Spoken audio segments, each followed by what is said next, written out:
السلام عليكم ورحمة الله تعالى وبركاته. أخوتي وأخواتاتي، اسمعوا بسم الله. احنا فرحنا برشا للمنتخب المغربي الشقيق البالياني مشينا، لكن راكم كنتوا تتعلموا علينا. راهي تونس هي الاصل وانتم التقليد. حتى نخسروا بشرف وروسنا الفوق، ما نبعتوش وما نبيعوش القضيه العربيه. هم باعوا كل شيء باش يوصلوا للمستوى هذاك، نحن ما بعناش.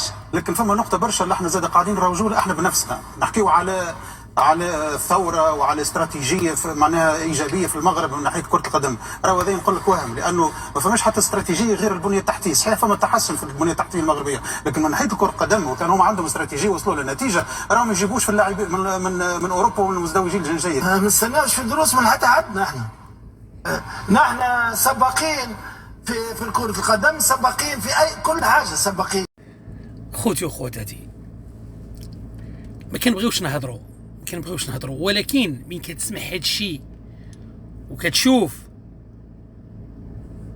تبقى تقول اش دخل بان القضيه؟ اش من قضيه؟ احنا في كاس عالم، احنا في كره قدم، اش من قضيه؟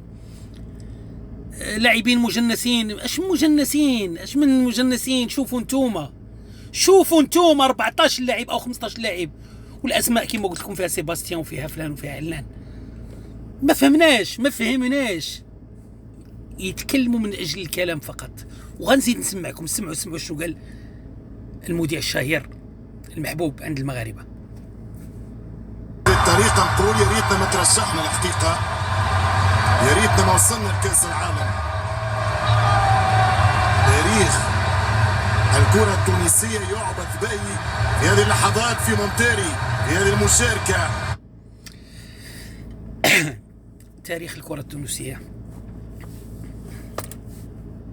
بغينا غير نعرفوا شنو هو التاريخ ديال الكره التونسيه.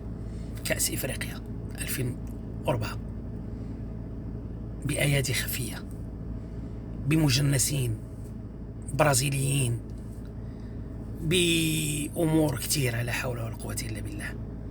حنا نحبوا تونس ونحبوا الشعب التونسي، ولكن يخرجوا لنا بحال هادو ويمرضوا لنا مخنا. علاش تجبدوا المغرب؟ علاش تجبدوا المغرب؟ لهو مع همكم يا اخي. مشينا حتى للسياسه، مشينا حتى لقيس سعيد. واش دخل قيس سعيد؟ واش دخل جلاله الملك؟ اسمع قيس سعيد ما حطش يده في يد الصهاينه. قيس سعيد رجل وتوانسه كل رجال. اليوم ما نستناو حتى واحد يحب يعدي دي ميساج.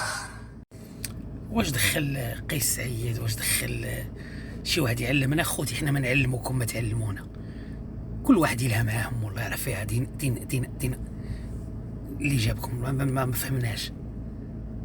عيشوا حياتكم وخليونا نعيشوا حياتنا ترونكيل. قيلونا عليكم، ميكوا علينا يا صاحبي، ميكوا علينا. كان واحد محلل او صحفي او ما عرفت شنو سميتو المغودي تكلم عليكم، جاوبوا المغودي شخصيا، قولوا له انت المغودي ها شنو قلت شنو قلنا. احنا خطينا بكم وخطينا بمغودي. المغودي كان اكبر منتقدين تاع المنتخب الوطني في 2022. ما كانش يحب وليد الركراكي، عنده مشاكل مع وليد الركراكي، مغربي بينه وبينه.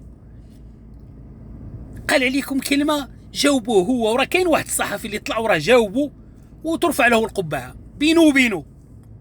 احنا خاطي اوكي، وهارد لك المنتخب التونسي.